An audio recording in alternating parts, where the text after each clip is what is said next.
Call the meeting to order. Please stand for the flag salute. I pledge allegiance to the flag of the United States of America and to the republic for which it stands, one nation, under God, indivisible, with liberty and justice for all.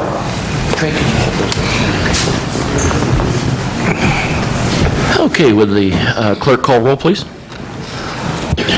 Councillor Bolin? Here. Councillor Elliott? Here. Councillor Fisher? Here. And it looks like Councillor Grizzle, Rees-Camp, and Scott are absent. Thank you. Okay, approval of the council minutes, April 9th and 23rd, 2014 regular session minutes. Are there any corrections or additions? Move to approve. Second. Moved and seconded to approve the council minutes. All those in favor say aye. Aye. Those opposed? Council minutes are approved. Consent calendar. We have the agenda from May 14th for today. We have the Bike and Pedestrian Advisory Board, the Library Advisory Board, Park Committee Tree Board, the Senior Center Advisory Board. Then we also have the board minutes from the Bike and Pedestrian Advisory Board, the Library Advisory Board, the Planning Commission. And then lastly, we have the liquor licenses, annual renewals, application for new outlet at Samaritan Center.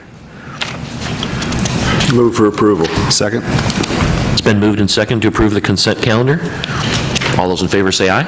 Aye. Those opposed? Consent calendar is approved.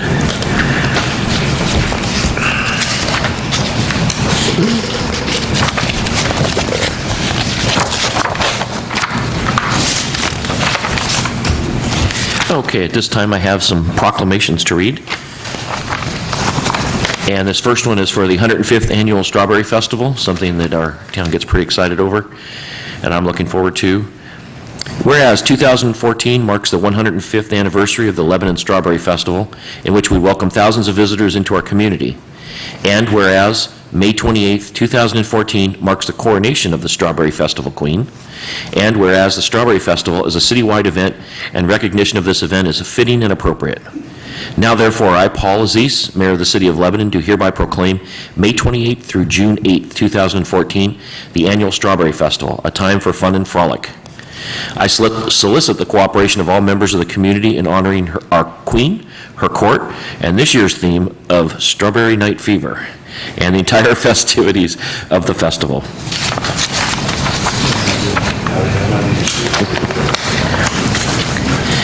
And this one hits home. National Police Week, May 11th through the 17th, and tomorrow is National Peace Officers Memorial Day, May 15th. Proclamation, whereas the members of the Lebanon Police Department play an essential role in safeguarding the rights and freedoms of the citizens of Lebanon, and whereas it is important that all citizens know and understand the problems, duties, and responsibilities of their police department, and that members of our police department recognize their duty to serve the people by safeguarding life and property, and whereas nearly 60,000 assaults against law enforcement officers are reported each year, resulting in approximately 16,000 injuries. Now therefore, I, Paul R. Aziz, Mayor of Lebanon, declare May 11th through the 17th as Police Week in Lebanon, and publicly salute the service of law enforcement officers in our community and in communities across the nation. I further call upon the citizens of Lebanon to observe Thursday, May 15th, tomorrow, as National Peace Officers Memorial Day in honor of all fallen officers and their families. And Chief, would you like to come up here? I'd like to give you this for the police department.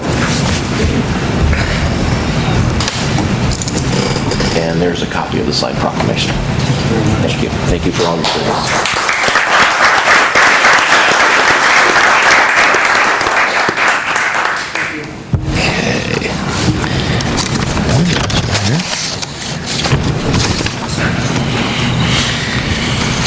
Okay, and this last one is Mental Health Month, May. Mind Your Health Proclamation. Whereas mental health is essential to everyone's overall health and well-being, and whereas all Americans experience times of difficulty and stress in their lives, and whereas there's a strong body of research that support user-friendly tools that all Americans can access to better handle challenges and protect their health and well-being, and whereas with effective treatment, those individuals with mental health conditions can recover and lead full, productive lives. And whereas each and every one of us has a responsibility to promote mental wellness and support prevention efforts.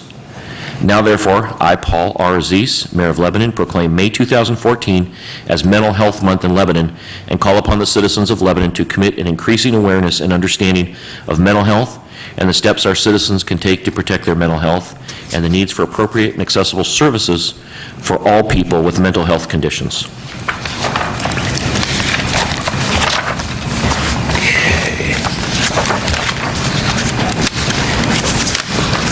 Okay, at this time, we'll have public comments, and I have a list, and I'll call the people up as you've signed up to speak. This is an opportunity for citizens to comment on items discussed on the earlier work session. That was in our previous meeting, or any other city business. This council welcomes all respectful comments regarding the city's business. Citizens may address the council by approaching the microphone, signing in, and stating your name and address for the record. Each citizen is provided up to 5 minutes to provide comments to the council. The council may take an additional 2 minutes to respond. The city clerk will accept and distribute any written comments at a speaker's request, and we have received a couple here that the clerk has passed out. So, John Fallingstad?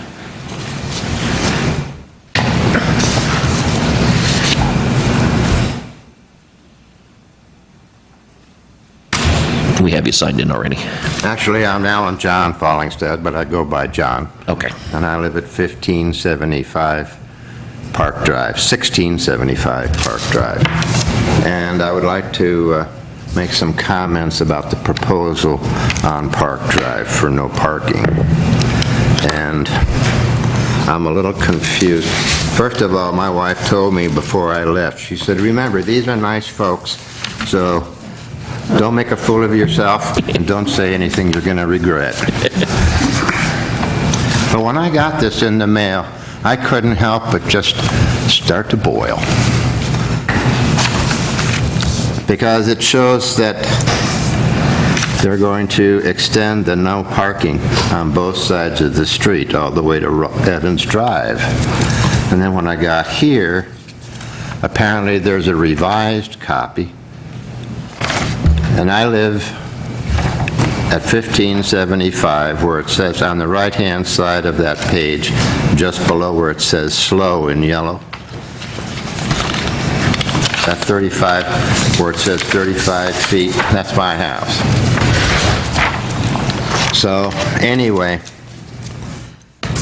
after stewing about this, I wrote some things down, and I would like to address them to you for your consideration.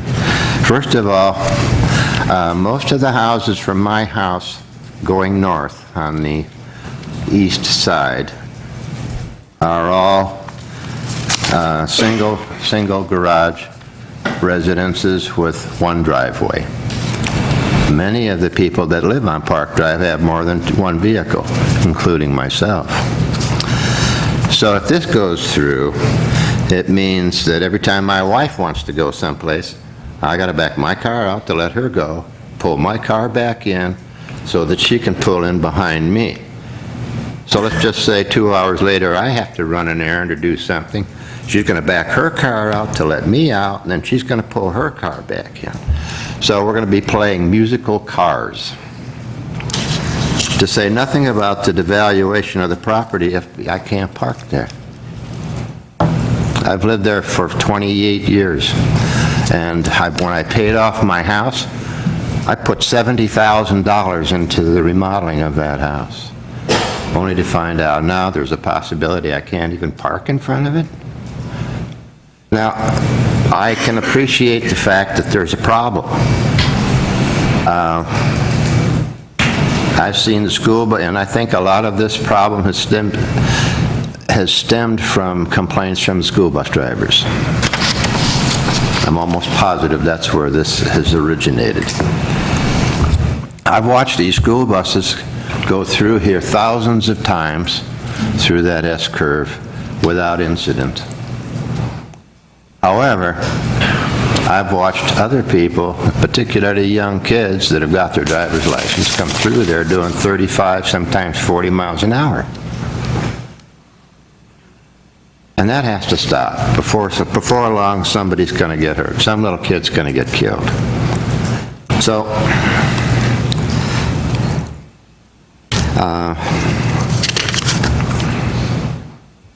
my understanding of this was when the new school, the River School, was built and the surrounding subdivision was built, that the school buses were to be diverted down Franklin Street, and that they would be building a bridge over the canal from in between Franklin Street and Park Drive, just off of Garvard. Well, they put in a walk bridge, not a regular vehicle bridge. So, all in all, I'm just a little confused about what's actually going to happen, but I feel like I'm the only one on the east side that's not going to be able to park in front of their house, because the house just south of me has access off of Ralston Drive, and they have a two-car garage. Everybody else on my side of the street has a one-car garage with one driveway. Some of them are parking their cars on the lawn, which is going to turn the neighborhood into a tenement. So anyway, I have a proposal. What's the possibility of making Park Drive one-way going north or south? I really don't care. And diverting the school buses down Franklin. Your time is up. Anyway. We'll take that in consideration as we talk about this when it comes up on the agenda tonight. Will I be notified if there's going to be any changes, or if there's going to be another meeting? Yeah, and we'll have a discussion tonight on it, so, but that, we're not deciding today? Okay. So it would be at another meeting then? It's just a consensus tonight? Well, thank you for your time. Thank you very much. Thank you. Thank you for your input. Virginia Gardner?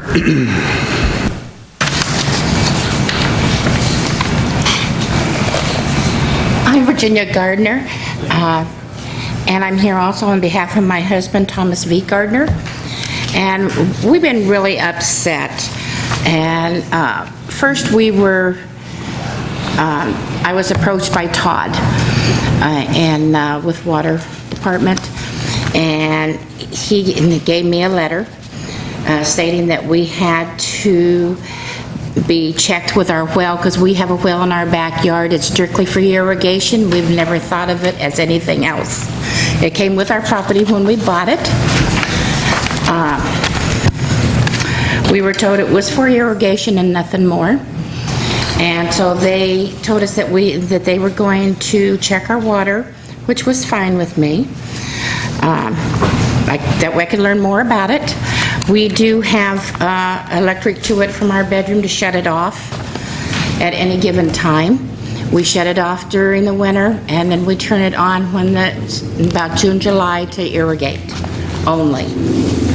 We have no pipes going to your lines whatsoever, and we were told that we have to get a backflow device from the backside of your lines to our property on the case that if we ever were to sell it or anything, somebody else could go there.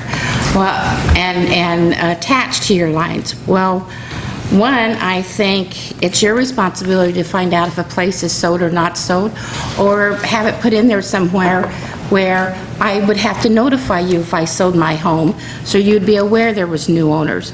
I'm planning on dying there. So I don't plan on doing any of that. Then we were told it was a state law and that they were pressuring you guys to do this. Well, we got the hold of the state advisory of it. It's that only if we were attached to your lines, and only then. State says we have to have a valve if we are hooked up to a portable water source. We are not.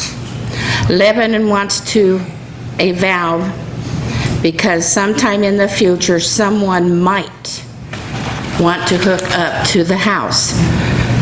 We have no intentions, never even thought about it. So according to Lebanon, we have to buy our permit, not you guys. we have to get the valve. We either have to put it in ourselves or hire somebody to do it for us. And there's another 112 people that this is happening to. And you're going to get money once a year for us to have that checked. Where in the state, it says that we would get that free if we're not hooked up. But in your law, it says that we were going to have to pay for that. Can I ask you what your address is? 855 West Isabella Street, Lebanon, Oregon, over by Tangent. And my husband wanted to put sand in there. I do not, because it does help me do my watering in my yard. And sometimes I use your water without my husband knowing it. But I feel the same as him. I feel like we're being taxed enough by the government and stuff, and then to have this come on top of everything, it might be little to you guys, but it's a lot to your average homeowner. Sure. And we really feel put upon for this. I know I will get a thing. I will do this, because if I don't, my water would be cut off. And it point blank tells me that. And I have a senior mom. I can't afford to have my water shut off. Especially when I'm not even hooked up to you. That's what upsets us. Well, that's what confuses me, and I don't understand why, if she's on an irrigation well, why that requires backflow. I don't know if Ron can address that, or... And I was also told that... Oh, go ahead. Yeah, does it not work?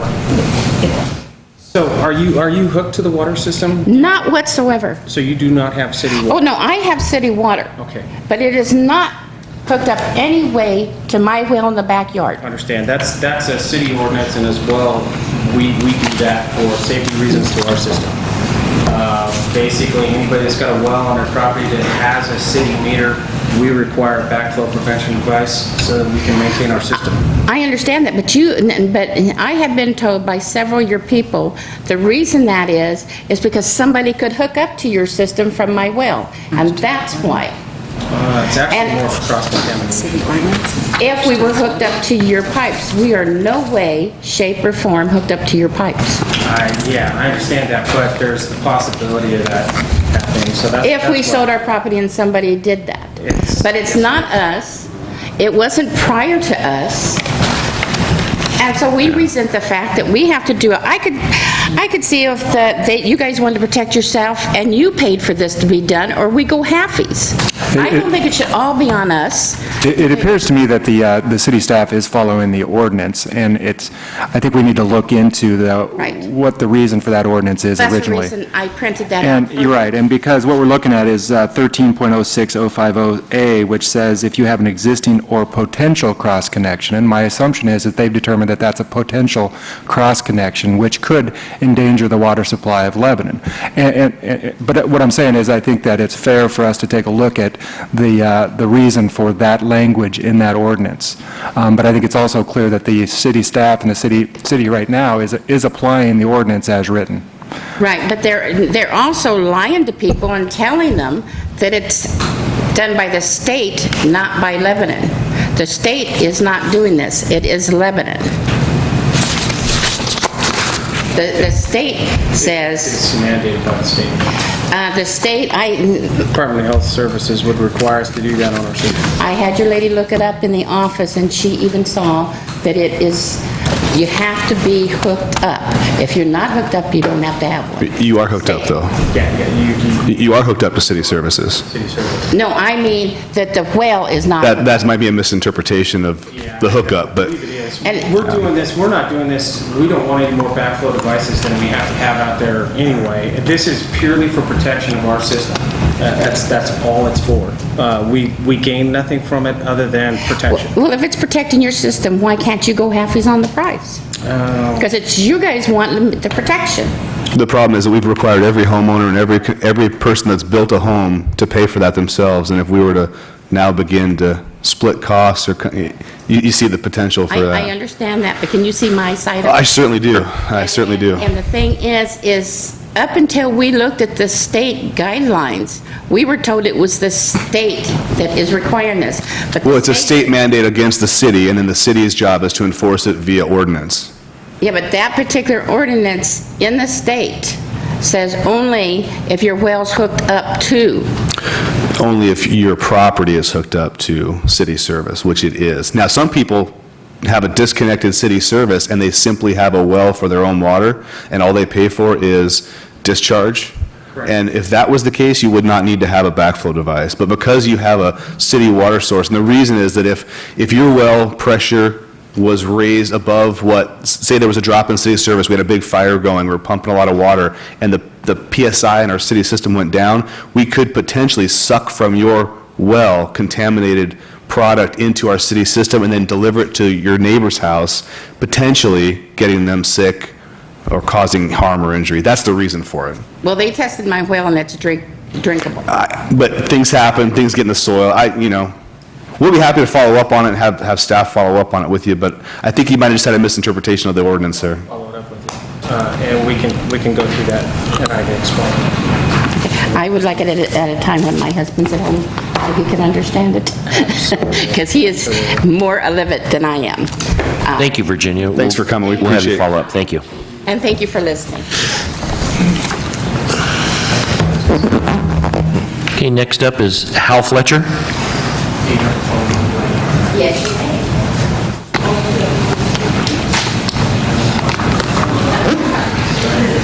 Yes, my name is Hal Fletcher. I'm with representing 4S Sign Company at 30255 Highway 34 in Albany.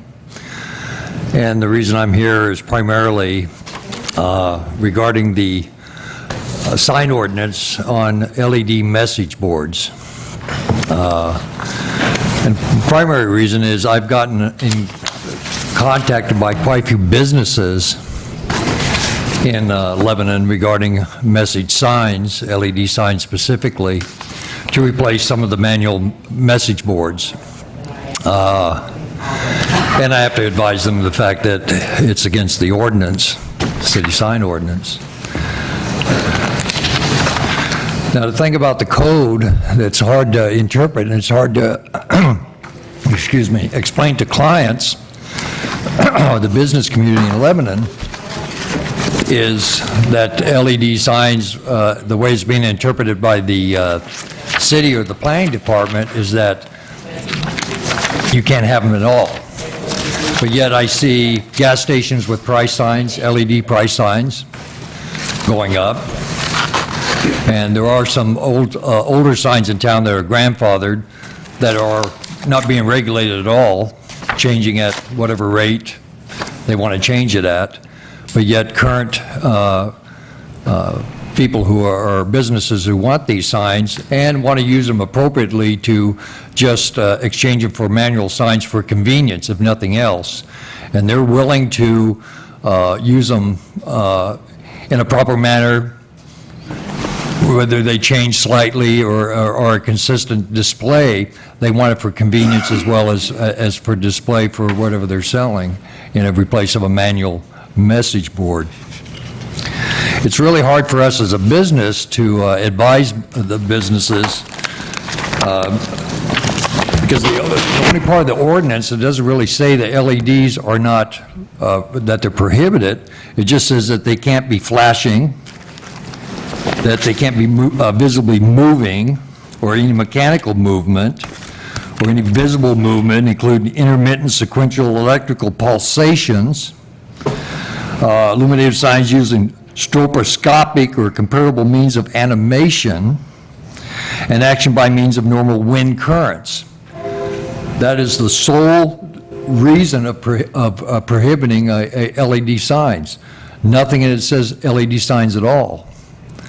So it's kind of a blanket statement as an advisory for LED signs without that statement. So if you have an LED sign and it's showing a display and it's static for whatever a predetermined amount of time, I mean, even a gas station sign with a price sign eventually has to change. So basically, I'm here as an advisement. I've discussed this with some planners with the city. I know I've had discussions with local business people about it.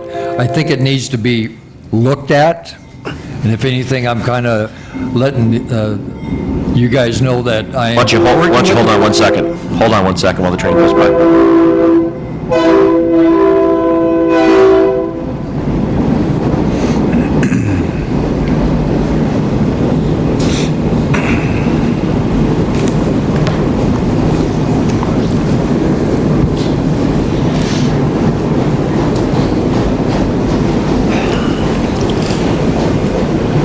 Okay, we good? So basically, I'm here, I've been in the business for 30 years. I've dealt with LED message boards. I think there's a proper way to display them. I think they're a useful signage if used appropriately and controlled appropriately. I think the council, I think the planning department needs to look at it, have a better interpretation of LEDs, look at it as a possible alternative for manual message signs, and be able to appropriately control them if that's the case. And like I said, I'm just here as an advisory to let you know that I am willing to advise the city. I've given you some paperwork on some LED message boards from the industry, and just kind of look at that and consider it, I guess, in the future, any changes to the planning code. Okay. Thank you. Thank you. Questions? I had a situation where I had the folks from the American Legion looking at putting a sign up on there. Talked to our city planner and kind of went through that process, and I'm pretty sure and I don't think we talked about this, but I'm pretty sure that LEDs weren't created when that was passed by the Planning Commission and the City Council, was that? I don't think LED signs were actually even being used much. I think it was more of lighted signs at that point, and I don't think there's a delineation between LEDs and lighted signs. And I think it was more the animation that was the issue. Walt Wondolowski, Community Development Manager, rarely met or seen an LED sign that cannot change. And I think part of the issue that Hal's brought up is the simple issue of these can be changed and animated. Let me give you a little bit of a background, or maybe something up to date.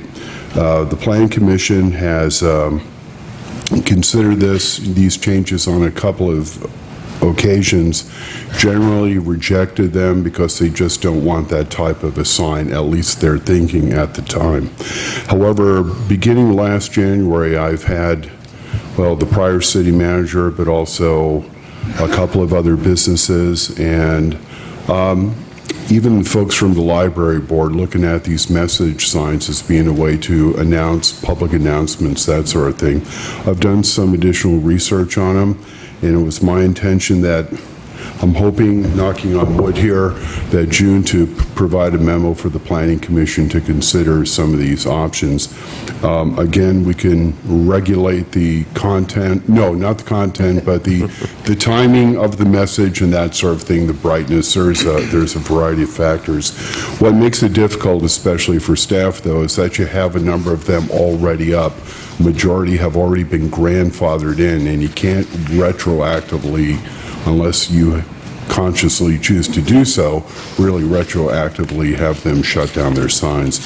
So with that in mind, we do plan to bring this in front of the Planning Commission, and as part of that, I could certainly update the council on progress if that's acceptable.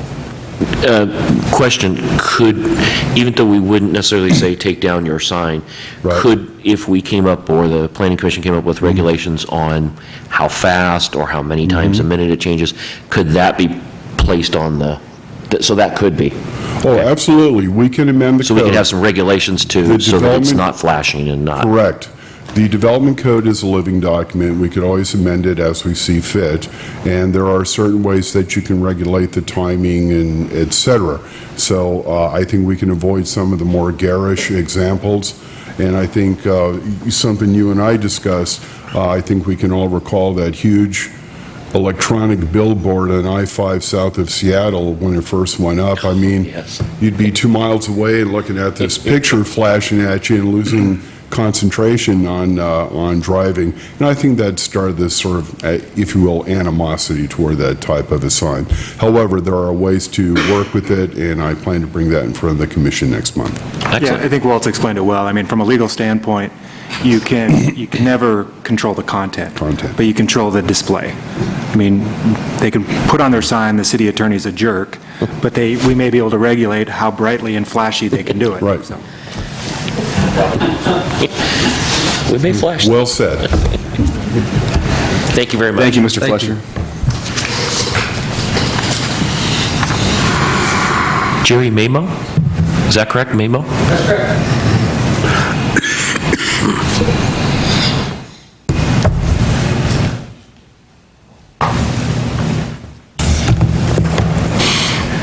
Jerry Mamo. I also am an associate with Hal Fletcher, the previous speaker. I work for 4S Sign Company and have been involved in other processes to try to present either arguments or information pertaining to LED message displays. Hal and I put together a couple of packets that have been passed out that has information from one manufacturer in specific and then from a national sign association concerning concerns about LED message displays.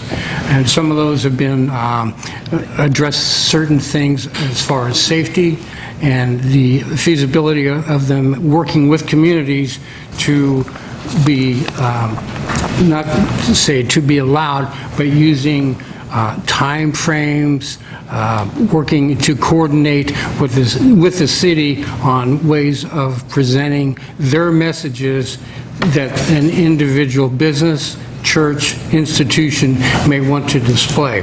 Recently in the city of Albany, that had allowed electronic message signs with time limits to it, they passed an ordinance that allowed for message signs to be displayed by institutions such as churches and schools, which ends up being a beneficial way for those institutions to display information about oncoming events and community events. That ordinance that was passed set a time limit for when they can be on. It set a limitation to the actual size of the sign, the height of the sign above grade, the positioning of the sign, and the frequency in which the sign can be turned on and off. In other words, a time limit that one message can be displayed. So there are opportunities that communities can look at the information and realize that you can actually work on a system that would either allow or give some leeway to have controls over what the city will allow. So that's totally possible. Another thing, as far as community events are concerned, in your opening proclamations, you talked about the anniversary of the Strawberry Festival, the National Peace Officers Day, and Mental Health Awareness Month. Those are all messages that here we know about now. But for the general public to be aware of certain things such as that, a sign, say by a church or an event center, could display that for the community and for individuals that are passing through the community to be aware of such events or timely recognition of these particular providers of service and also events that are going on in the community. So that's basically what I just wanted to bring up. Thank you very much. Thank you. Lynn Cohen.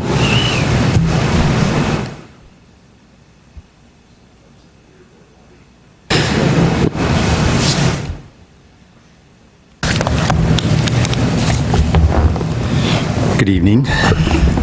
My name's Len Cohen, and I'm here representing the River Center, and I wanted to agree with Mrs. Fallingstad that you are a very nice group of people. I personally know each one of you, and I totally agree with her that you're a nice group. And so I'm just a couple of brief comments that I wanted to make in support of the reconsidering the reader board, electronic reader board city ordinance. During our, as the River Center, during our initial building use application process, we had applied or written into our application that we would install a reader board, electronic reader board. And then we kind of put that off, and I believe, if I'm not mistaken, I believe that at that time it was okayed that we would have a sign. And then we didn't have the finances at that time to purchase a sign, and so we kind of put it off. And during that period of time, the city ordinance changed. And so we're still considering, would still like to consider a reader board sign if we could. If the ordinance was changed, we'd still be like to do that.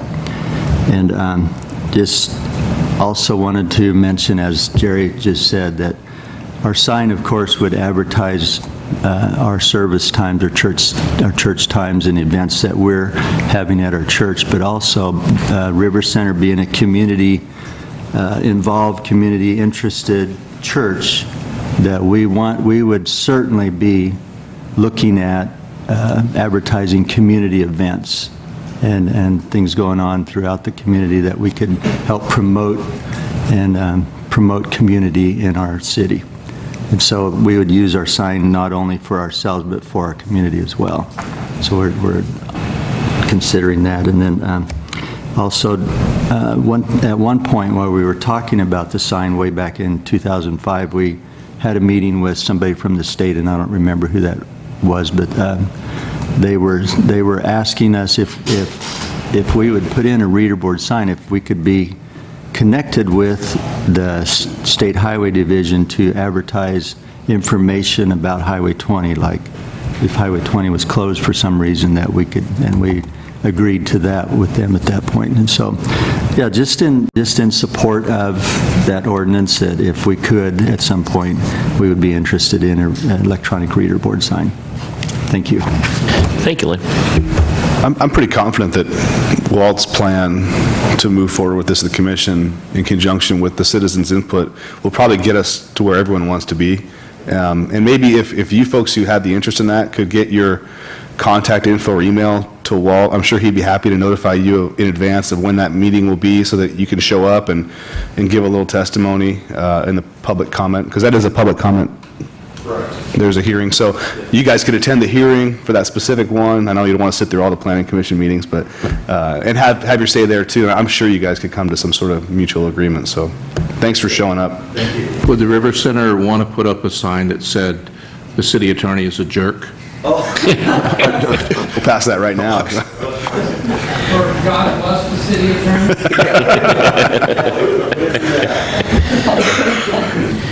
Okay, was there anybody else that signed up after? Ray.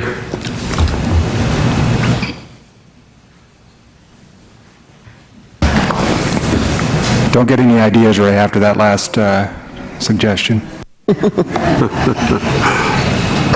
Well, usually you don't sign up. Well, we have so many people. If you want to sign up after Barney.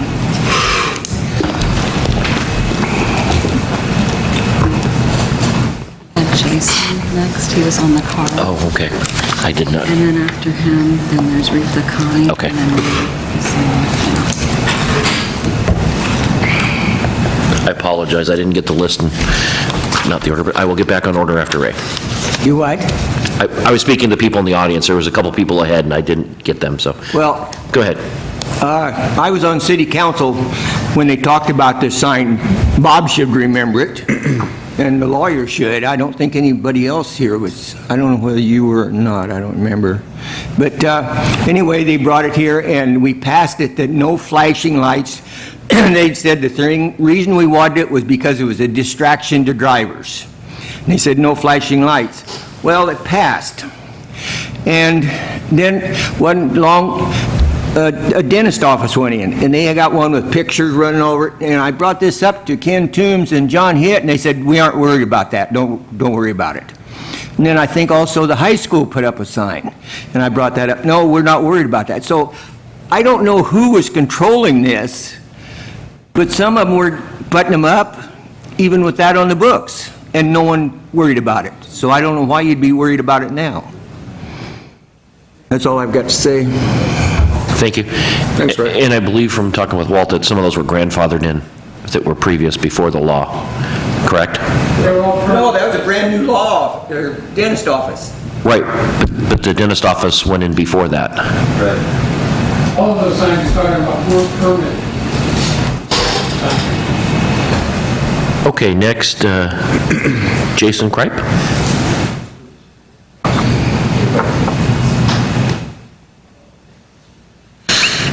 How you guys doing today? Good. I represent Oregon Summer Concerts, and we've been working with Cheadle Park and the Lebanon Community Foundation and Wayne Rieskamp directly, and also the Police Reserve Association for the Guitars Under the Stars event that will be here in August. And we just wanted to share a little bit of information about what the event is about and what it can do for the city. We want this to be a community event. We have been very, very picky about the artists that we have billed to ensure that it's a family-friendly event.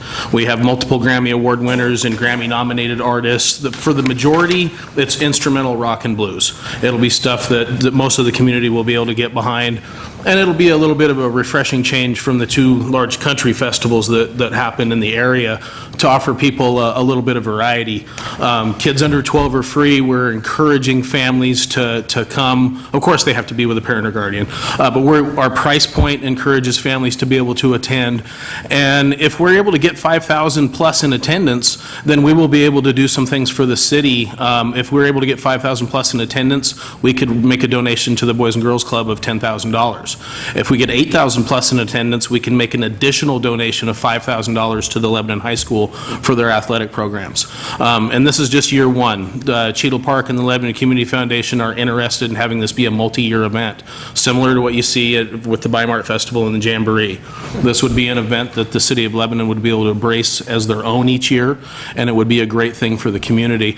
And I really just was here today to bring you guys some information about the event, and then ask, it seems like signs are the big topic today, to find out what type of signage we can do to let people know about this great community event so that they can attend. I know in the past, I've seen the banner signs across the road for things like the Strawberry Festival. Curious if that's something that we can do as well to raise awareness and help us reach those numbers so that we can make those great donations to the city. Lebanon Community Foundation also will be receiving 1/3 of the camping and the parking passes, and if we have a full house, that'll be with their park rental fee close to $17,000 for the Lebanon Community Foundation on top. So we have some great things in the works outside of the community. Anything above 3,500 tickets, we'll be able to give $1 to the Wounded Warrior Program. National Guard is one of our sponsors, and so we feel really strongly about supporting that program as well. But we felt that the giving should start here first. I went to Lebanon High School. My partner went to Lebanon High School. Speaking with Wayne Rieskamp, he told us about some of the programs that the Boys and Girls Club runs for feeding kids, and we want to be a part of helping make that easier each year. If we're able to reach our attendance and make those donations, sounds to me like, from what I heard from Wayne, that would be about half of what that budget is for that particular program, which would allow possibly for that program to be extended to new families and new kids, and that would be a wonderful thing if we could get to that point. So those are the two reasons I'm here today, to find out what signs we can do to let people know about this wonderful event, and to let you guys have an opportunity to ask me any questions. I know that Wayne has been working closely with us, and he has a lot of info, but I didn't know if the rest of you guys had any questions or not. I think this is wonderful. It's exactly what that park was intended for, and I love the collaborative spirit of groups like yours that are coming in here looking to not only use the city for their event, but to give back to the city. I think it's great. And I'm pretty sure Walt's going to be your guy for permitting and signage and things like that. Okay, for the signs? Yes. Okay. Thanks for the info. That's great, and I look forward to it. Prices for the weekend, $45. That's We really wanted reasonable. to be sure that families can actually attend. One thing that happened with both the Jamboree and the Bi-Mart Festival this year is their prices went up. It's, I believe, $105 for a 3-day pass at the Jamboree and $140 at the other one. I don't know how you can bring your families to an event where it's $140 per person. Yeah. That's just, in this day and age, we were aggressive with raising, the age for the free on the 12 and under. We thought that was a great way to get families in there and fill the place up, and then the price point itself. And our parking too, $9 for the whole weekend. You buy one $9 pass and you can park all 3 days. It's $3 a day. I mean, we really want the community to be able to take part in this. So, Great. Sounds like a great event. I'll get with, yeah, absolutely. Anybody else have any other questions for us? What were the dates again? It's August 8th, 9th, and 10th. We have planted ourselves right in between the other two country festivals. It's, you get 3 weeks in August to guarantee sunshine. And so we took the one that was available. And you guys will have local food vendors and... Oh, yeah, tons of food. We have fantastic food coming out. Yeah, it's really going to be... There's going to be a little bit of everything. There's going to be entertainment for the kids. There's going to be displays and stuff to get people excited about music and guitar as a genre. There'll be, interactive things where people can get involved and meet the artists. We really have a ton of really fun stuff. There's a local artist that's going to be making, which is a really unique art piece. We're putting in a 100 by 100 foot tie-dye labyrinth for people, and this is some beautiful artwork. And when you think of tie-dye, you just think of splotches. This guy can make anything. He's a true artist, and each 7 by 7 panel is going to be its own unique piece of art. And I can't remember how many panels in the 100 by 100 to make the labyrinth, but it is going to be one phenomenal piece of art that people will be able to come out and enjoy. And so that there's so many little things besides it just being a music festival, where we're going to have things going on for the kids and families. Awesome. So, Great. Thanks for coming. Great. Next up, Retha Larson.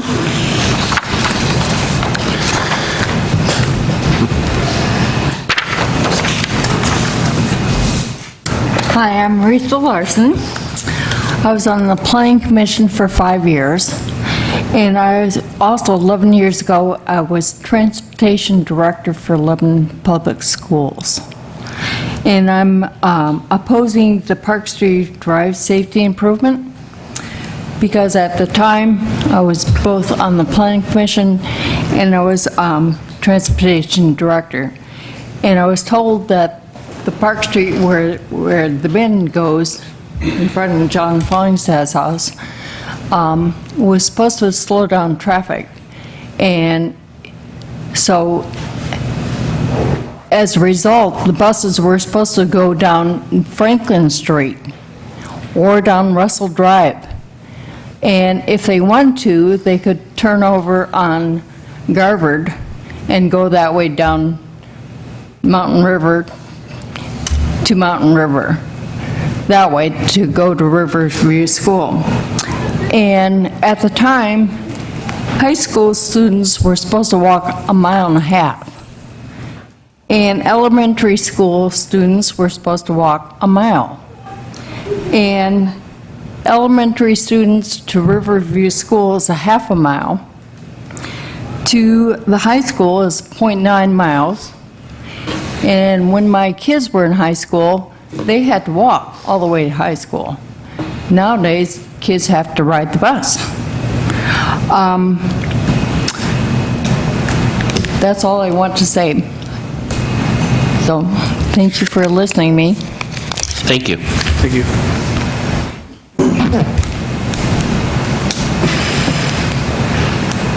Connie Schmidt.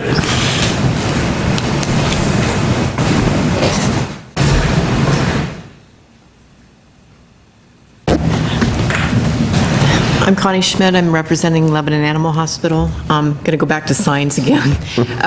I just wanted to reinforce what the other gentlemen have said tonight. I was one of the people that wrote a letter to Walt last winter and inquired about signage. I feel like my sign needs updating. It's been there quite a while. At the time, it was kind of modern and cool, but not anymore. But we have a manual reader board, and we've made really good use of that over the years. We have put up some public service announcements up there, but it's very time-consuming for one of my employees to go out with this huge, long pole in the wind and the rain and get blown around, have the letters blowing all over the parking lot. It's like the least favorite job in the whole place. And so it would really be nice to be able to sit in the comfort of the office and just punch in a computer thing and have the sign go up. And I don't want it flashing. I don't want it, active. I just want to be able to do it conveniently and economically. And when I do update my sign, it would be nice to be able to have something like that. I will comment on the dental sign that flashes, because I did talk with that dentist probably last fall about it. And what he told me was it was allowed to happen because he promised to just make it public service announcements. And he does do temperature, a lot of public service things, and so it did get in, I think, even after the sign ordinance happened, but that's what I was told. But anyway, I would encourage you to reconsider. Thank you. Thank you. Was there anyone else who would like to speak? I'm sorry, I didn't get here on time. No problem. I was thinking it was 6:30, so I... No problem. Thanks, Glenn Uppard on Glen Oak Drive, driving down Park Drive to get to my house. I do that quite often, and I don't see any real need to make a big, can I get this afterwards?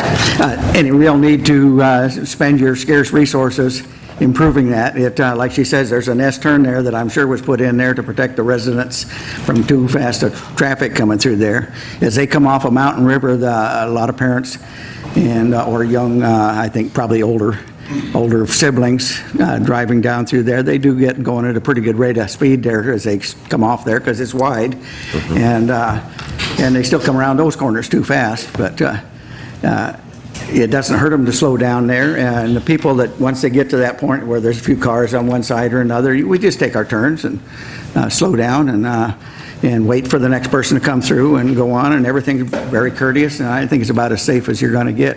I think your problem is you've got a school where maybe it shouldn't have been put. Access pretty limited. You either Glen Oak or the Park Drive is what looks like a pretty good shortcut for people. They could go out Mountain River, hit and then come down Franklin, which is wider, safer, straighter, but they don't because it's shorter this way. And, if they have to slow down a little bit, I don't think that's a problem. If somebody got a mirror hit, it's because they didn't wait for the other person to come through that S-turn area. That really, there's room for two cars side by side, but you cut the corner when you go through there at the speed that they do.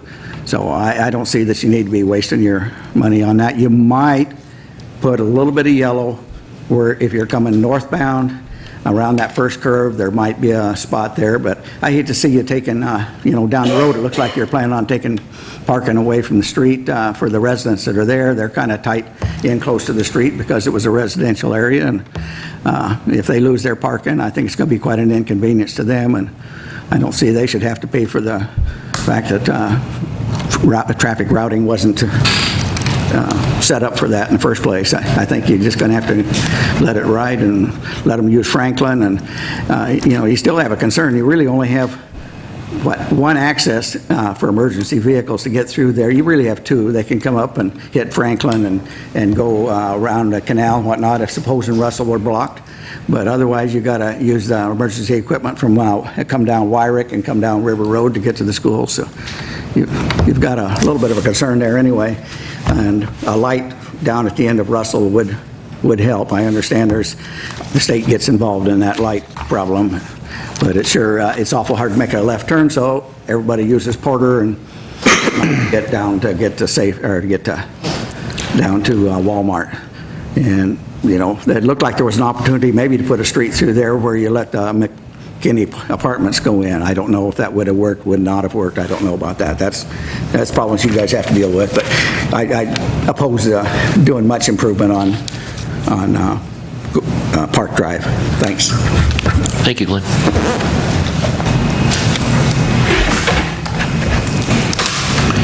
Anyone else like to speak? Go ahead.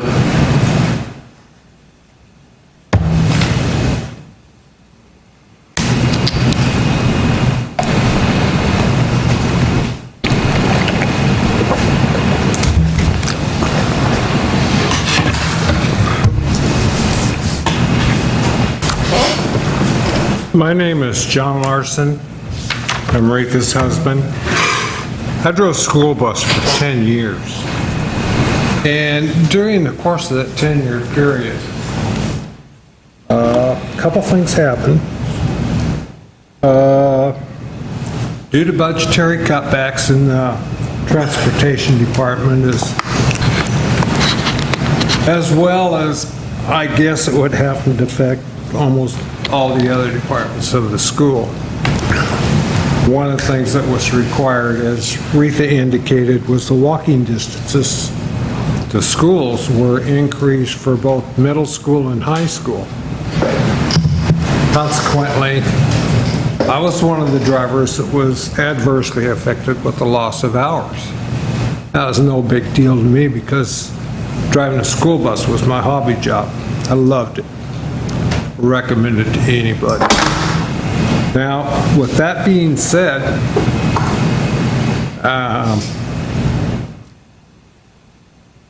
with the cutback in finances and with safety primarily first in mind, when we drove to Riverview School, which is the school in question over here, our instructions were at that point in time, come down Main Street, turn left onto Russell. Most of the buses come right out from this lot right here. So you come out down Rose, turn right on Main, turn left on Russell. And then, I'm not really familiar with the name of the street. You turn left on, it's almost like coming into school through the back way. And that was to eliminate traffic congestion there in front of the school, and the buses were to come up, load and unload students. And this went for not only, I believe at that time, the biggest capacity bus we had was something like 72 passenger. By the time I left, I think I was qualified on what is now the big buses. It's amazing how time goes and things get bigger.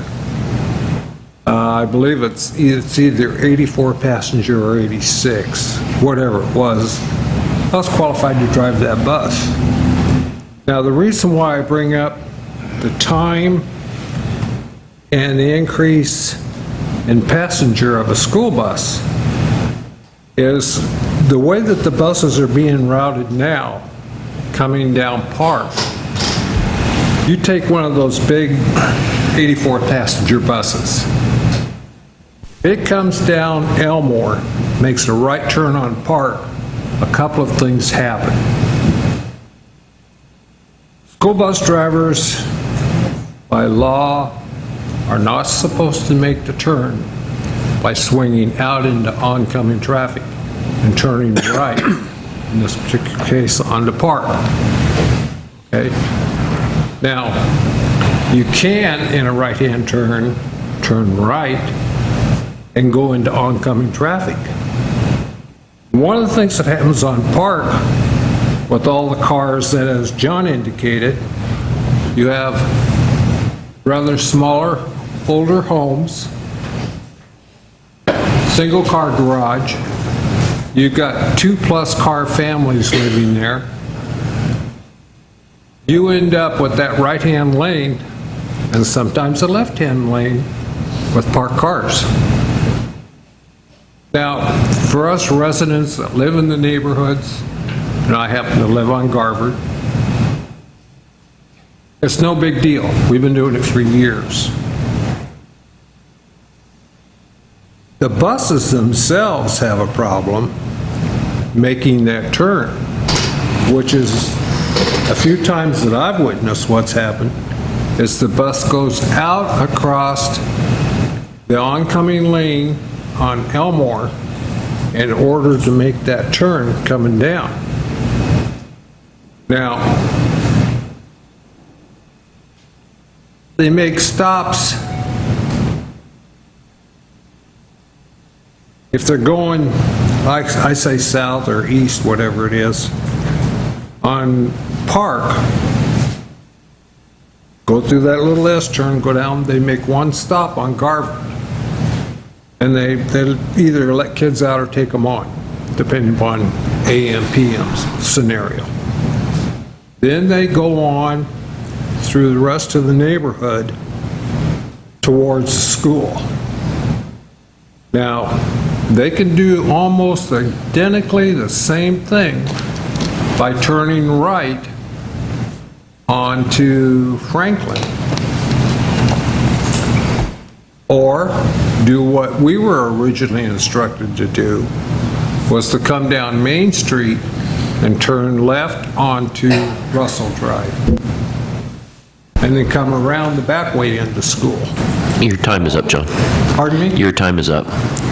You have a 5-minute time. May I have just a slight... If you can finish it up in a couple sentences, yes. Okay. The only buses that were allowed in the neighborhood were really kindergarten buses. They're not as big as the current big ones now, or special needs buses. No problem with either one of those two buses, the regular 35-passenger bus or the special needs buses. Thank you for your time. Thank you. Anyone else like to speak?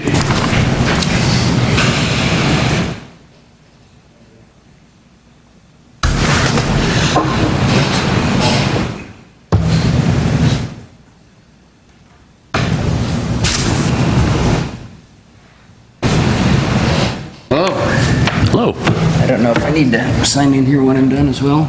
My name is Jeremy Kassler. I'm sorry, what was your first name? Jeremy. Jeremy? Kassler, yeah, with a K. I actually happen to live right next door to John, and he parks his car right in front of my house with my permission. And my concern is if whatever passed, and I'm sure it's past Planning Commission, that put that S-curve in there, that itself was a wise idea in the fact that it does slow people down. But what happens if you happen to live there and watch it go by day after day after day is that, and like this gentleman had said earlier, you get two cars come through. If it gets tight, one stops, they let the other one through, vice versa. John bought his house, I believe, in 1986, he told me, and there's only been one accident there at that S-curve since. It was a driving under the influence accident and high rate of speed. The only person that was at all injured was the driver of the vehicle. Actually hit the back of John's truck. My concern is if you take the parking away from the folks that live in that neighborhood. I rent there, so I don't own the house. Yes, it will devalue their house, which is a concern, but that creates the natural bottleneck there, slows people down as it is. People go through there too fast. They go through there too fast in the morning because they're a little late, got to get their kids to school. I have 3 children, 2 of which go to Riverview, the other goes to Seven Oak. I was an emergency vehicle operations trainer for many years, and so I also see emergency vehicles that have to come through there as well. And once you open that up, if you choose to do so, if you take parking off both sides, you're taking away the natural bottleneck. You're opening the speed up. People no longer now have to slow down to let one car or the other pass. They don't have to slow down now to make the S-curve. Because if there's cars parked in the area, which there really is very few right there on the S-curve itself, if you take those vehicles away, makes the road wider, increases the speed, obviously. I mean, so my problem with that is that, you know, I've got 3 small children, and if you increase the speed of the vehicles going by my house as it is, you have more likelihood of a pedestrian accident, let alone somebody trying to back their car out and getting hit. The other issue I have, with all due respect, not to pick on you guys at all, but some of the emergency vehicles use that road as a way to get to that area over by Riverview where the school is. if need be. The Go Code 2, which I know you're familiar with and several else of you are, which is just lights and excessive speed if you're going to an incident. I've seen them go through there at least 50. If we take the vehicles out of there, and I believe it's probably some of the younger folks that are just new to emergency vehicle operations, once you see what a truck and an ambulance can do when they mash together, you kind of tend to slow down. Not that I did that, but anyway. If you open it up, you're going to open up the speed for everything. It doesn't matter whether it's bus, whether it's pedestrian car, whether it's emergency vehicle. It's creating a natural bottleneck and slowing it down there as it is. Now, one of the things that John and I talked about is that if this is really such an adamant issue, perhaps allowing parking on one side or the other could accomplish your goal, whatever it may be, but yet provide the citizens that live there an opportunity to park somewhere. Like John said, he's got to play musical cars with his wife. That's why I allow him to park in front of my house, so he doesn't have to. Because I've watched him do that, and I wouldn't want to have to do that. He doesn't have as long a driveway as I do, so he can't fit 2 cars in there, and, you know. So, at any rate, I see where this is, you know, where the attempts are, but I think if there was going to be anything put in there, instead of taking out all the parking for all the residents of that area, put a couple speed bumps, put some more yellow in there. There's no lineage at all. There's no, I mean, there's very little when it comes to signs. So perhaps a small amount of money there, instead of costing all your taxpayers the value of their homes or a portion thereof by restricting their parking, might be be a better way to spend the money. So anyway, that's what I have to say, and just wanted to say that I'm in support of hopefully finding a better solution than taking all the parking away. Thank you very much. Thank you, Jeremy.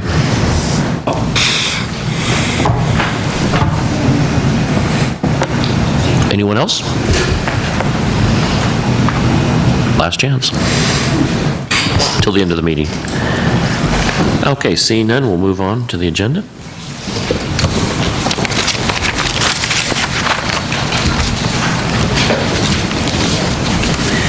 First up is a public hearing, and that will be presented by Walt Wendelowski. And I'll be presiding over this hearing. It's the time and the place set for the public hearing in the matter of planning file number 1402-09, an annexation and zone change application by Samaritan Health. The hearing is now open. Oregon land use law requires several items to be read into the record at the beginning of each and every public hearing. The city attorney will review this material. Your patience is appreciated as he goes through these statements. Thank you, Mr. Mayor. The procedures of the quasi-judicial hearing procedures are posted on the wall. The procedures are followed to make sure everyone has a fair opportunity to present their case and that we follow Oregon law. At the commencement of the hearing, counselors will announce any ex parte contact or conflicts of interest. Ex parte is contact with anyone outside the meeting or with the property itself. A conflict of interest is when a counselor or a member of the counselor's family stands to profit from the outcome of the decision. First off, we will have the staff report, which will be presented by Mr. Wendelowski. It should include information which staff believes is relevant to the identified criteria from the city's comprehensive plan or land use regulation, which staff believes to be relevant to the issues of the hearing. There will then be questions of the staff by counselors. We will then open it up to public testimony. The audience may provide oral or written testimony concerning issues relevant to the hearing. All testimony or evidence must be directed toward the criteria described in the staff report or other criteria in the comprehensive plan or land use regulations. Please note that failure to raise an issue, including constitutional issues or other issues related to the proposed conditions of approval, if any, accompanied by statements or evidence sufficient to afford the City Council and the parties an opportunity to respond to the issues, precludes an appeal to the Land Use Board of Appeals. All witnesses will be asked to sign in with their name and address at the podium, and please state your name before you begin your testimony. We'll then have testimony of witnesses. Both the proponents and the opponents will be given an opportunity. We'll start with the proponents of the application, then go to the opponents, and then have a rebuttal if necessary. We'll then close the public hearing. will be closed for deliberation only by the council. No new evidence will be allowed. Generally, a decision will be made this evening. However, the decision will be either to approve the application where the council has found that the criteria has been proven, or deny the application if the council finds the applicant has not sustained the burden of proof. The council may approve an application with conditions for approval which are supported by the facts in the case and the land use plan or regulations. Thank you. With that out of the way, I need to ask the audience if there's any objections to the notice that was sent out in this case to the jurisdiction of this body to hear and consider this case, specifically to the jurisdiction of this body to hear and consider the case. Okay, seeing none. Are there any declarations of ex parte contact, conflict, or bias by any members of the council? No. Okay. With that out of the way, we're ready for the staff report. Walt Lasky. Thank you, Mayor, members of the City Council. What you have before you is a pretty straightforward annexation request by Samaritan to bring property that's already developed as part of their hospital complex into the city limits. The original request included 5.12 acres, and after coordinating with the county surveyor and doing a final meets and bounds description, the total area that will be annexed is 5.88 acres. For the record, the property is located within the urban growth boundary adjacent to city limits. As I stated, it's already serviced and includes part of the hospital grounds itself. Plan Commission heard this case last month. They are certainly recommending approval, and the findings that are included within the adoption ordinance address not only the original 5.12 acres, but also the additional acreage as well. It's staff's recommendation that the City Council annex the subject property, and upon annexation, consistent with our development code, the property will automatically be zoned public use. With that, I'd be happy to answer any questions that the council may have.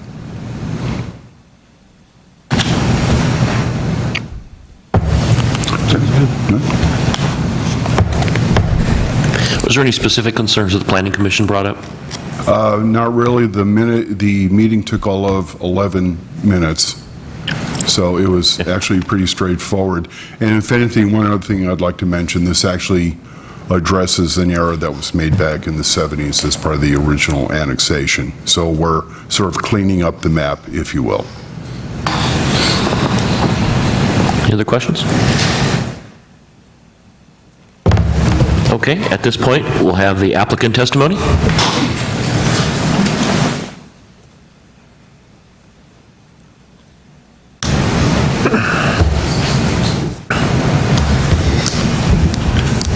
Good evening. My name is Lyle Hutchins with Devco Engineering, representing Samaritan Health Services this evening. I think very simply, we are in agreement with staff's conclusions and findings with respect to this application and ask for your approval. And also, if I may deviate for just a second, we also would appreciate your consideration of the sign ordinance changes as discussed previously. And so with that, I'll answer any questions if I may. Questions? No. Okay. Thank you. Thank you, Lyle.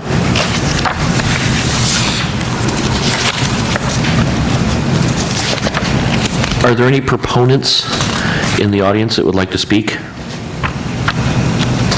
for this?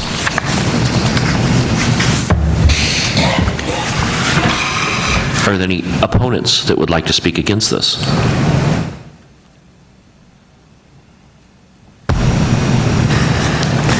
We don't need the rebuttal, since there is none. We'll now close the public testimony. All further discussion will be limited to the council and city staff. Any council discussion? No. Okay. Call for motion. I'd move to approve the application to annex the subject property as amended and to establish the public use zone on the newly annexed property. Second that. It's been moved and seconded. I think we have an ordinance. Do you need to do the ordinance? Go ahead. We'll have the ordinance read by the city attorney. Ordinance Bill Number 2014-3, Ordinance Number 2851, a bill for an ordinance annexing and zoning property following consent filed with the City Council by landowners in said area pursuant to ORS 222-120 and 222-170, file number 129-46, Samaritan Lebanon Community Hospital. It's been moved and seconded to approve the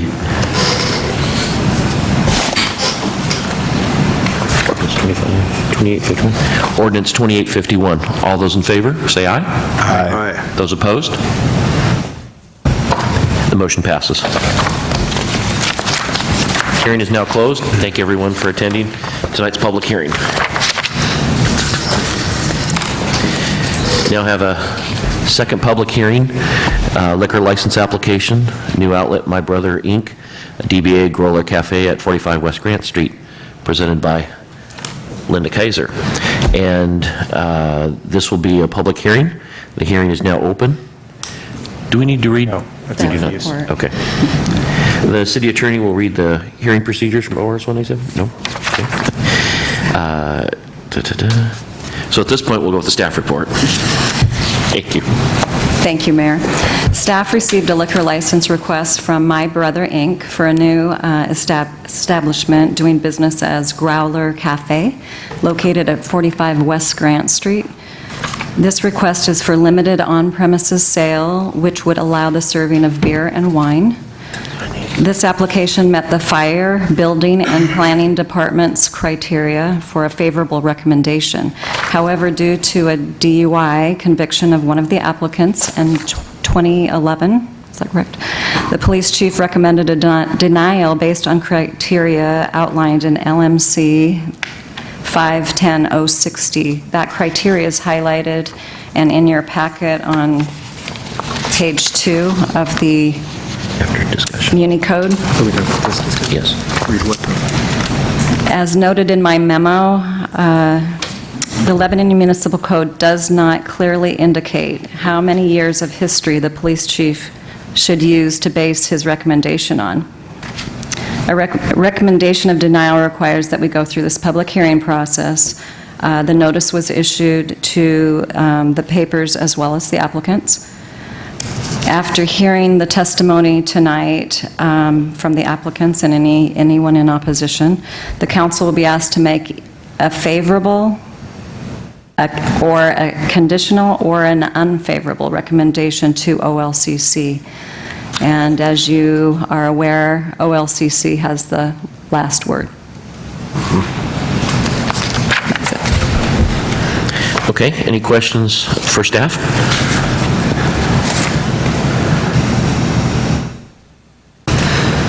Did you have any issues with this from the police department standpoint? The only issue that I had was noted in this memorandum, which is based on one individual's history. And that, when I looked at the history, I looked at the LMC code, and listed right at the top was the DUI. Okay. So you're comfortable? Yes. With that exception? Okay. Any other questions? The applicant is here to provide testimony. Okay. I'll have the proponent, the applicant, come up and speak.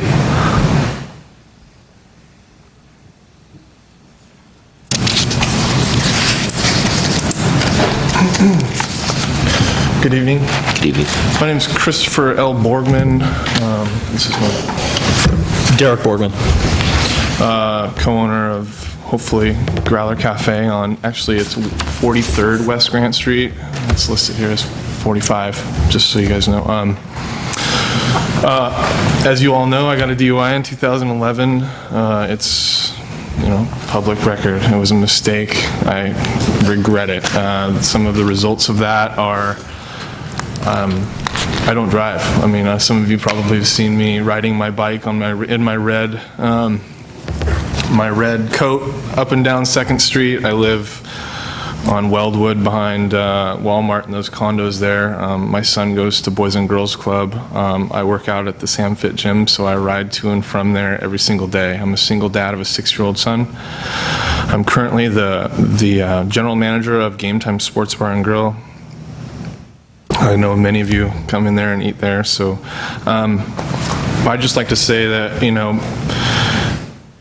I think that it'd be beneficial for me to open a business in this area. I understand that there's, issues, but since then, I haven't had anything really that should hinder that. As for being in charge of an alcohol establishment, I've had one violation for a gentleman that didn't have his liquor license up to code. It had expired. And so, but other than that, we really limit we have hard alcohol, wine, beer, all of that there. And the incidents, I feel, and maybe your guys' opinion would be different, our incidents are very minor and limited. Things happen, but I feel like I've done a very good job, and, there won't be any hard alcohol. We plan on closing at midnight latest there. It's my dream to do this, like Lebanon is really, I moved here in 4.5 years ago when we opened that place up, and honestly, Lebanon was a stepping stone for me. I wasn't really planning on hanging out a whole lot, just learning a lot about the business. But the small community feel that we have here, I fell in love with. I've developed good relationships with a lot of people here, and so I'd like the opportunity to open another establishment that we can bring our children into to eat. We'll have food as well. So, yeah, I guess that's all I have to say, and I'll answer any questions there might have. I don't know if my brother has anything to say. Any comments? Questions? Mr. Borgman, did the OLCC restrict you in any way following your conviction at game time, or how did that work? No, I didn't actually. Since the conviction, I've had to reapply for my service permit, and there was no issue at all. Okay. So I have a current service permit there, and I'm the guy in charge. So. I personally feel like people make mistakes. If people learn from their mistakes, that's the important thing to me. And I also feel as a counselor that it's our job to promote new business. And I think your business concept is interesting, and it's new, and it's fresh, and it's something that I think our town could benefit from, given responsible leadership of that business. And I think you're aware of where I'm coming from with this. So I just wanted to know if, I guess my point is that if the OLCC, who is the mandating regulatory board for alcohol in the state, does not foresee an issue to restrict you, I don't feel that we should see an issue that I should see an issue to vote against you in this matter. So absolutely, if I can respond to that. I've currently spoke to a lady named Melissa, and I don't know her last name. She's in the Portland office. No, she's in the Portland office, and I spoke with her. I've been open and honest about, obviously, my application. I listed everything, and I didn't want to hide anything. That's the last thing I wanted to do. So I had the opportunity to speak with her in length, told her about everything that's happened, to me. She actually said, if you've got a minute, I'll actually pull the book out. She pulled the book out and she said, really, because of the time frame that's happened between then and now, they wouldn't deny me. Obviously, they're waiting for your guys' approval before they do so, and so that's, obviously, you can take my word for that, but that's where their conclusion would be if it ends up going to them. Well, I appreciate your forthrightness, and I appreciate your candor, and I respect your honesty in this process, so I thank you for that. Could I ask you, Chief, if is game time on our radar? Are they? No, every time, if there has been an incident, which are pretty few and far between, we've gone in there and had nothing but cooperation from the staff there, as far as, and even, I believe, from you, sir. One thing I would like to add here is the fact that, the contacts we have had with, I'm sorry, what's your last name? Borgman, I didn't want to mispronounce it. And goes along with what Jason is saying, is that people do make mistakes, and I get that, and we all get that. He has taken responsibility for these actions, and he has not hidden anything, and was very forthright in coming on his application. He listed everything that was there, and I did look at his history, and I truly feel that people do make mistakes, and I'm fine with that. Well, this establishment will also be in that how many ever block alcohol, whatever the name of the alcohol district that we have created. It's the alcohol impact zone, yeah. Yeah, that will be a little more intensified observation. Yes. Anyway, so. Yeah. Any other questions? Christopher, I did want to say that your application does say 45 West Grant Street, so I just want to clear that up That might for the be, record. obviously, okay, my bad. Because that's what I gave the planning department, the building department, I'll fire go in and make sure to amend it. To make an Okay. amendment there. Okay. It was, I just want to make sure for Wasn't the your fault, record. Linda. Okay. Okay, with that, we'll have, you guys can take a seat, and then we'll have any proponents. Is there anybody that's a proponent that would like to speak towards us?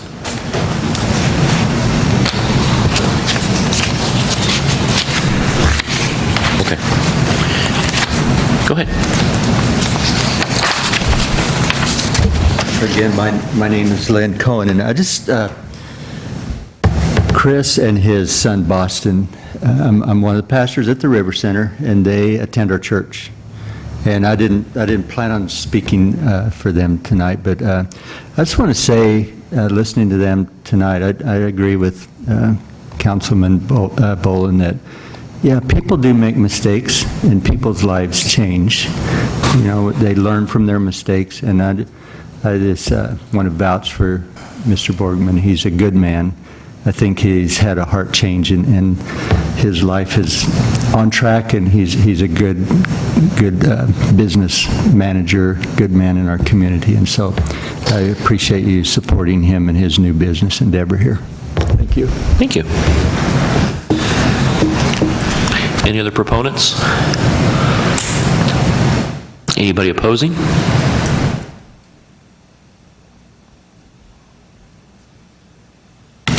Okay, at that point, we'll now close the public testimony.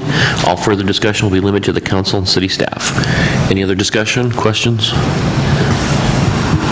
I move that we approve this. Okay, we'll have the city attorney read. Oh, okay. I don't need to read any of the standards, but I want to make a point just in reading the municipal code. Based on the way I read the code, I think the council is limited to either making an unfavorable ruling or a conditionally favorable recommendation to the OLCC. And I say that because of 5.10.060, which limits those two things when the applicant has been convicted of one of these things.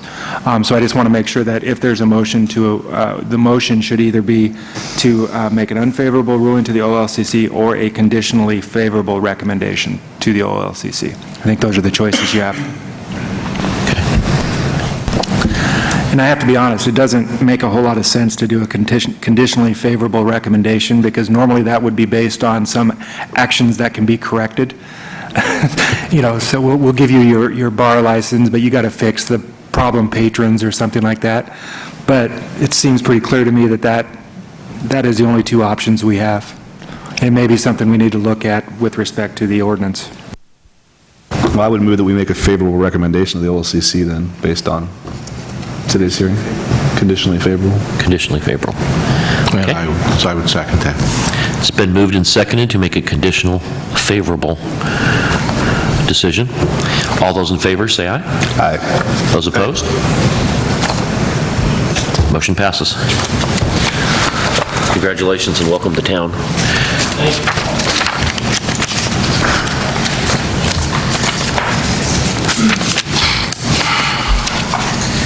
Okay. Regular session, Park Drive Safety Improvement Proposal, Ron Whitlatch.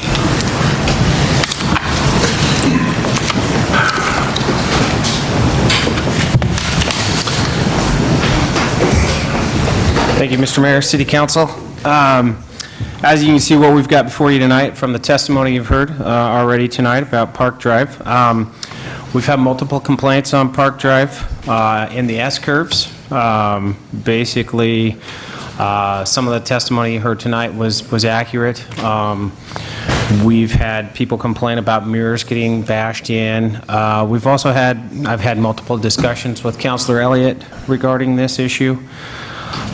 So we've looked at it as staff over the last few years and really had several more complaints. We don't have any crash history in there to speak of. Basically, it's mostly folks, I imagine, exchanging insurance and not filing an accident report.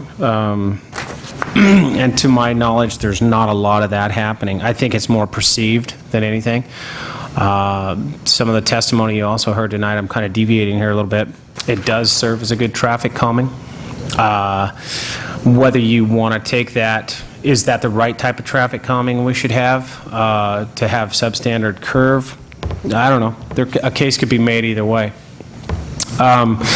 So what we looked at as staff is how can we do this with the least amount of impact? We sent notices out to the residents. They'll be impacted. When we originally looked at it, we were thinking a little bit more in terms of parking restriction. But you can see from the map that we handed out tonight, that's really, in our opinion, what would eliminate the 2 cars passing scenario and allow them to pass a little more safely. The other side of that coin, as you can see, to me, I don't know that it's necessary either way, but the other side of that is folks can wait there and they can pass each other. It occurs the entire length of Park Drive. I drive it quite a bit, and even up further where parking's allowed on both sides of the street, you have to sometimes wait for oncoming traffic. It's called defensive driving, and you have to be observant to who's in your lane, and people do need to slow down. So there are some aspects of what we heard tonight that do make sense. That being said, from an engineering and a technical standpoint, the curves don't meet standard AASHTO design. So that's why we're here before you tonight. I don't think we're asking for any kind of a motion or anything like that. We're basically discussion only. Wanted to make sure that the folks had an opportunity to voice their concerns as well as give you some input from staff. What we would look at is if we were going to do something at this point would be to add the 2 slow signs. There's existing curve signs there now. Add the slow signs to it and possibly paint the additional that's shown as red, but it's just kind of a delineation of what that would be. That would be where we would go with that. So hopefully we can have a little dialogue on that, and council can kind of decide one way or another which direction you'd like to go, so I can answer any questions. Is there a possibility of putting, and I may be wrong in the terms, but something like a yield sign, like yield to oncoming traffic for one side? I'd have to look. I'm not sure I've ever seen it. And like they do on the one-lane bridges, like, the covered bridges. Yeah, I mean, you could do that. something similar to that. The sight vision on something like that, in my opinion, I think you're almost better off to let drivers figure it out. Okay. We can sign it all we want, and I think we all know that the more signs we put up, the less people pay attention. It becomes background noise after a while. So, I mean, is there a problem here? Based on the complaints that we've had multiple. Yes, there are some issues. Can those be solved without doing anything? It depends on the drivers. The kids that speed, they're going to speed anyway. The drivers that slow down and wait for everybody to come through, they're going to continue to do the same thing. So, it's kind of one of those. How is the idea of using the slow signs but not changing the parking? Is that? It's a potential. I mean, I'm willing to try anything, whatever the council's wish is. We added the slow signs to that just as another, I think what we'd propose to do is probably change out all the curve signs and the slow signs and really brighten them up, if you will. Maybe even use some lime green. I need to talk to Jason about that. Just as a differentiating point on that. It's definitely a possibility. I think I fall on that side myself. Just a bright reminder that there's an area there, and people that are crazy stay crazy. I would agree with you. So we can tell them and see what happens. I live in this area, and I travel Park Drive quite a bit. It is a problem on that curve. And I've had people come to me requesting that they have parking on just one side of the street in the past, which came to you, Ron, and nothing developed out of that. But I understand John's problem, where he's right on that corner, and he's got a small driveway there, and he would have to move one car if the other car wants to come, and here you're looking at a problem there, backing out into Park Drive on that corner. So I don't know. If it were me, I wouldn't park my car on that corner. I don't think I would either. But it's a damned if you do and damned if you don't situation. I would agree. I got a few opinions too, and I also feel with John. I empathize with you for that. I think I would probably sweet talk my wife and see if she'd let me drive her car if it was behind mine, but that's another story. But a couple of things that were brought up that I just want to address, and a lot of people mentioned the bus routes and talked about the concern over that. The bus routes are a school district transportation department issue, and it's not a city issue. We don't dictate where the buses go. A lot of people brought up Franklin Street, and I can tell you that while I represent you people in Park Drive, you're in my ward, so are the people on Franklin Street. And I guarantee you that the people on Franklin Street would not be in favor of directing more traffic down their street. And I can say this because my in-laws lived on Franklin Street for 20-some years, and they lost a number of mirrors. That street is not wider, it is not safer. It's a horrible street, and my father-in-law would actually park on the curb strip and get up off onto the curb to avoid his pickup and his mirror being damaged. So we have to think about them as well. But the school district issue is you might contact the school district and see what they recommend you do as far as input there. The second issue I see is an enforcement issue. If speeding is the issue, then that's an enforcement issue, and that should be reported to our police department, and they can either drop the trailer there, they can increase patrol there, they can certainly talk to their officers about driving slowly through there or less quickly. But the natural narrowing is really not, or the narrowing of a curve to slow traffic is not an appropriate, in my opinion, an appropriate way to slow traffic. Changing streets to make people slow down just doesn't seem realistic to me. I know it's there already, but I don't think we need to encourage that to continue. I drive that a lot too. My kids go to Riverview, and there's times that I will, usually on my way to City Hall or something after school, I'll go that way. And it's dangerous. It always gets my attention. If I take off my counselor hat and I put on my emergency responder hat, driving an ambulance or a fire truck through that S-curve is not a fun experience either when those parking spots are full. You're driving a 11-foot wide, 10-foot wide vehicle that's long, similar to a school bus, maximum width. You're taking it through those corners, and it can be hairy. And if people aren't paying attention, that's where there's a real safety concern, which is the third issue, is a safety issue. I would be in favor of taking the least invasive approach possible first, and if that means some slow signs before we restrict parking and before we really impact Mr. Fallingstad and his property, maybe that would solve the problem. But I think there are a lot of exterior influences that really are not for us to consider, the school district, the bus routes, things like that. So if we can take a less invasive approach first by trying to slow down traffic, and we can notify the police department that this is a problem, and maybe we can do some traffic control down there, great. What I don't want to see, though, is I know there's been one accident there. I don't want to see another anywhere, but those happen, I know.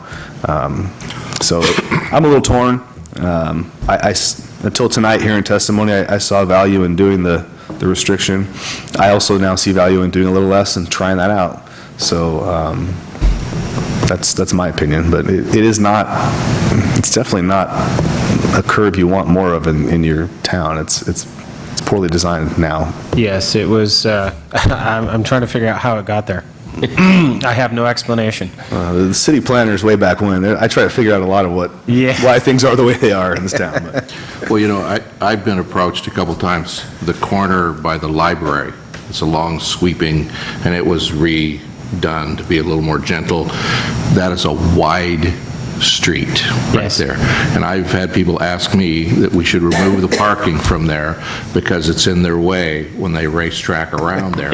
And there have been mirrors removed in that area. And if you do that, then it needs to be about 150 feet wide. But they want to go fast through there, and it's all the alterations in the world just they'll go faster, I think.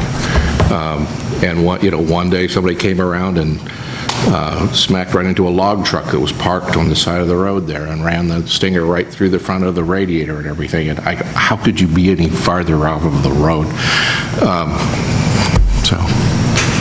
I agree with Jason, too, as I think the least evasive method that we could do on this to not affect the citizens that are living there, maybe some signs first, and then if that doesn't work or we're still having problems, then maybe look at something else. Okay, so if I'm hearing council correctly, no resolution necessary. I think that's a good decision. Let's start with signs, and we don't need resolution for signs. We can just put signs up, and we'll see how that works. I can go along with this for the time being, although I don't feel like this is the answer to the problem. It may not but be. It's worth looking at. Yeah. We'll see. Okay. We'll probably put some signs up this next fiscal year, after July. Thank you, Ron. Thank you. Okay. Lastly, city manager's report. Well, Mr. Mayor and council, lots gone on the past month since you had the last city manager's report.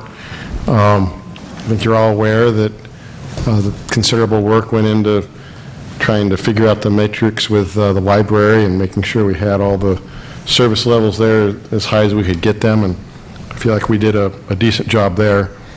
Of course, the big consumer of time over the last month was preparation for the budget that you all looked at Monday night. It is my hope for the counselors that weren't able to be there Monday night that I'll be able to share some of the information I provided to you folks so that everyone can be on the same plane going forward and understanding the trends that our budget is undergoing. Also, just this week, we've started our discussions with the City of Albany on the canal. I'm anticipating that'll go forward from here. At this point, they're developing some information for us to look at concerning improvements that they've made in the canal over the last several years. So I'll keep you posted on how that goes. And of course, that issue is important to us, particularly at this point as we look for putting a new intake into the canal for our water treatment plant. And that's something we're going to want to have figured out over the next year or so. We have a couple of bargaining unit contract processes to go through over the next month or two. I don't foresee a lot of difficulties in those. I'm hopeful to be able to report to you that we've come to some agreements with both units in an expeditious period of time. And as you've seen the length of the manager's report itself, the staff just continuously puts out an amazing amount of work in the phase 2 of a 10% reduction in staffing levels since February. So I think the crew is doing a great job for you and for the community. And if you have any questions about my report, I'll be happy to respond. Looks good. Thank you. Thank you. Items from council. I have one, had a organization contact me Tough Mudders, I think is the name of it. And they, I believe, support Wounded Warrior Project, I believe. And they're going to be having their event here in Lebanon. It's going to be just outside of town. I believe, I don't know if it was Brewster. I don't have all the information yet. I just kind of wanted to... Is it Peterson's Butte area? And what's really neat is that if you go to their website, they have it listed as the big regional, and they're listing it as Portland. They're really trying to attract a lot of people here, but it's actually it's the Portland Regional, but it's actually going to be held here in Lebanon. They're going to bring a lot of people into town, and it's going to be an exciting event. What it is, it's an extreme obstacle course, and apparently it's pretty well attended by, I don't know what they're, 4,000 or 5,000 people they're talking about over the weekend. So it should be quite neat. We'll get more information out as it comes and a date. And I also want to bring attention to, on the next scheduled council meetings on the agenda, we have a June 30th meeting. I asked city manager to put that on our schedule, and Linda. It's tentative, but that's in case we have any last minute budget corrections that we need to make, so that we comply with the law and that we make those last minute budget corrections. So it may not happen, but it is a date. I just want to have this all set aside so we can have a quick noon meeting and make any budget adjustments so we don't violate any laws or rules. And that's all I have. Anything else? One thing I think I'd like to bring up, budget-wise. In my mind, over the years as we built the contingency fund, maybe part of that was the wrong name. I envision that to be primarily what I would call an emergency fund. And I would like to, in the coming year, maybe have a dialogue with the council about basically splitting the two and having an emergency fund, major earthquake, a terrorist attack, whatever, that's that amount of money that is, you kind of put it away like retirement and don't use it shy of an emergency. And then a true contingency fund that would be, used for the rainy days or whatever. But I'd like to see a discussion with the council to see, what is that an acceptable way to go, or if so, how much is enough, or how much too much? Because I hate to see us even at the level we are. I was glad to hear you say that you thought it should get back up there in the next few years. Yeah, thank you for those comments. In fact, several months ago, Dean drafted some budget policies. I think you're aware that this work has been going on, and through the changes with city managers and all, that's kind of been set aside. But one of the tasks I'm going to be putting myself to over the next couple of months is, with Dean, reviewing those draft policies in preparation to coming to you. And there's actually some verbiage in there going in the direction that you're talking about. So I do look forward to that dialogue with all of you. I have a lot yet to learn about those policies, and probably will put my stamp on it to some extent. But that discussion is actually coming. And so the next, in coming months, we'll be in front of you with our proposals. Good. Any other comments? I do, but I'll wait. Sure. Go ahead, speak.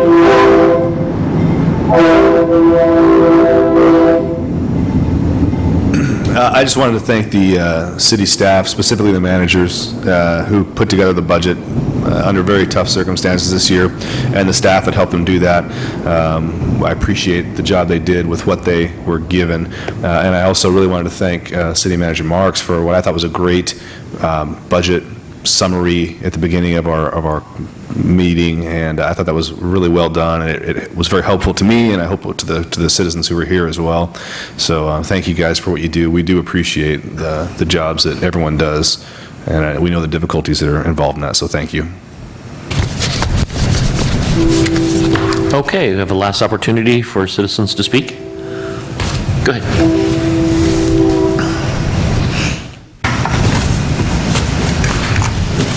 Well, I appreciate your consideration about my concerns on Park Drive. And also, if the signs that are put up are effective, that would be, really great. If it still becomes problematic, seeing as how my house on the east side is the only house impacted by the no parking, why couldn't you just make it no parking on the other side, all the way to Evans Drive? Because my neighbor across the street from me, his house fronts Evans Drive, and all he has is a fence going along Park Drive with an access, with a cement apron, with a gate going into his backyard. On the south end, right by the S-curve on Park Drive, there is a large house, and I don't know how the zoning worked out for them to have 3 apartments in this house, but they do.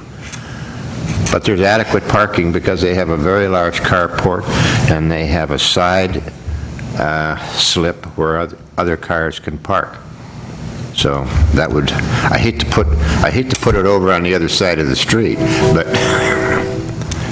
that's a possibility. I think maybe we cross that bridge when we come to it, if it still is a problem. My fingers are crossed, the Thanks a lot. signage will do it, so. Thank you for coming tonight. Any other comments? Can I just say without signing in that I agree with Councilor Bowl, that was an excellent presentation. Thank you. And it is on YouTube if anybody's interested in some really great material. 3 hours, 3.5 hours. Any other comments?